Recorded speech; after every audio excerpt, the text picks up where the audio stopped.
Hello, this is the video commentary for experimental level design. I've decided to make a level inside of Portal 2.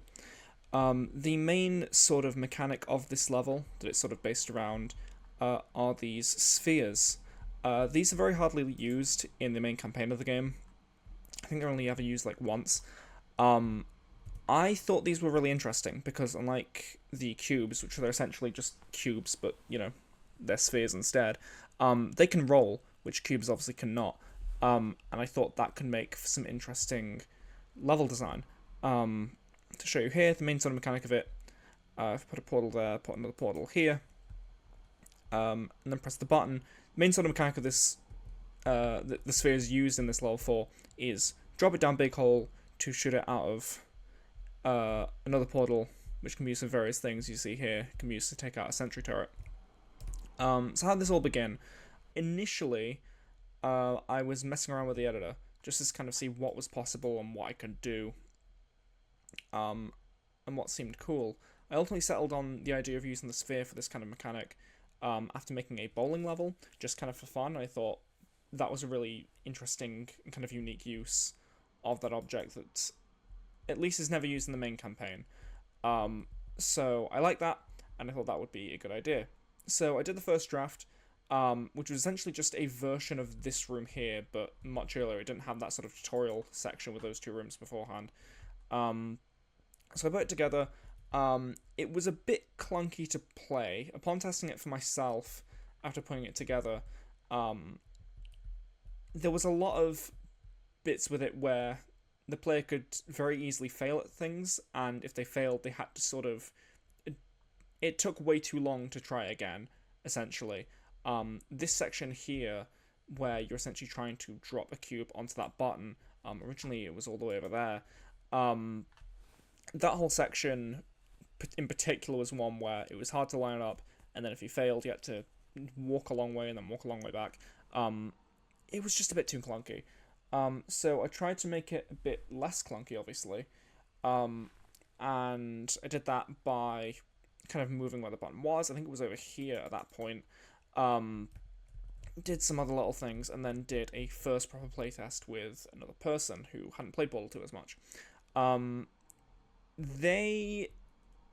main interesting things that I got from that first playtest were the things that they didn't understand.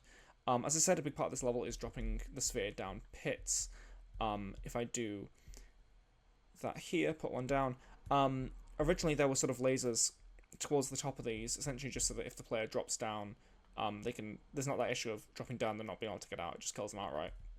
But because those lasers were so high up, playtesters were just kind of avoiding these sections altogether. They weren't even, didn't even want to interact with them. They understood that, the cube or the sphere or whatever was going to fall down, and they need to get it out of there quick enough. They didn't understand that they actually had to use this for part of the puzzle.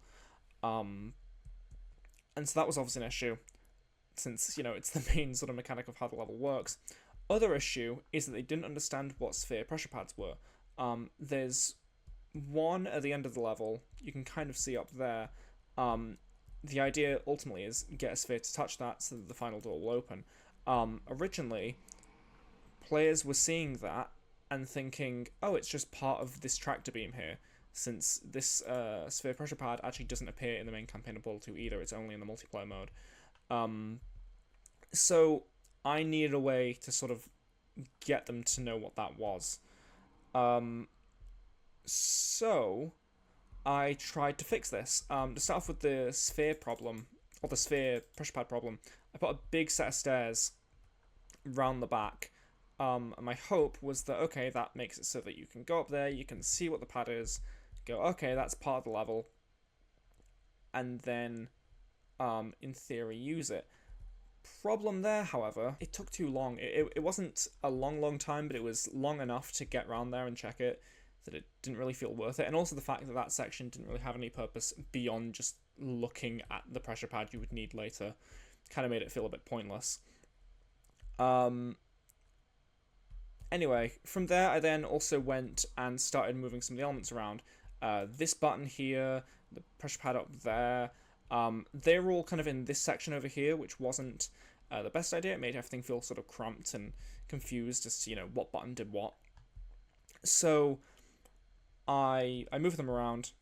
As you can see now in the final version, everything's a lot more spread out.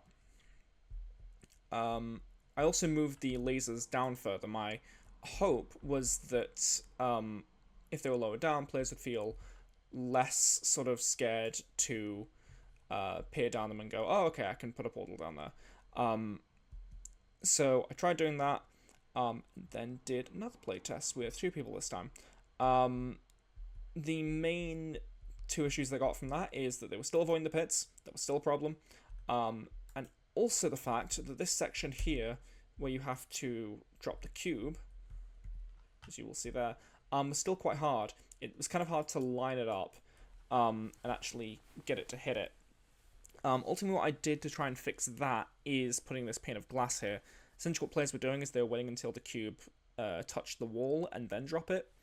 But the problem with that is it meant if they were doing that, as you can kind of see, it's just outside of the pressure pad's hitbox.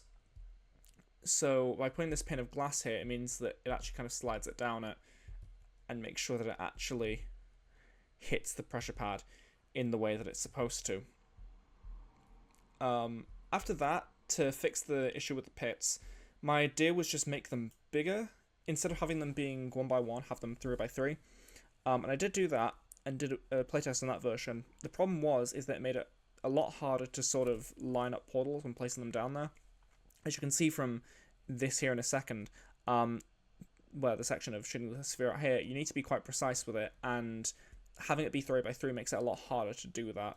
So instead, the idea was then made to make the tutorial rooms that we now have instead, where that teaches them the idea of drop and shoot. It teaches them the pressure pad as well. That's why there's a sphere pressure pad in that last room there, as you can see, just as an extra way of sort of telling them, hey, this is what this is and this is what it does. And that actually works. The playtester I got to do after I made those changes and after I made that tutorial room noticed these pits immediately. You know, they had done that tutorial room, they came in here and immediately went, right, pits, I need to drop a sphere down here, and immediately started placing portals, which was great because that's what I wanted. After that, I then also went back and changed the stairs. As you can see now, they're this kind of smaller area. A sphere pressure pad was also put up here, mainly just to, one, give this section more of a purpose rather than just you come up here to look at the pad on the wall, but also by having it be here, it means that you can actually directly compare these two and go, that is the same as that. I put a sphere on that thing to make that work, I need to put a sphere there.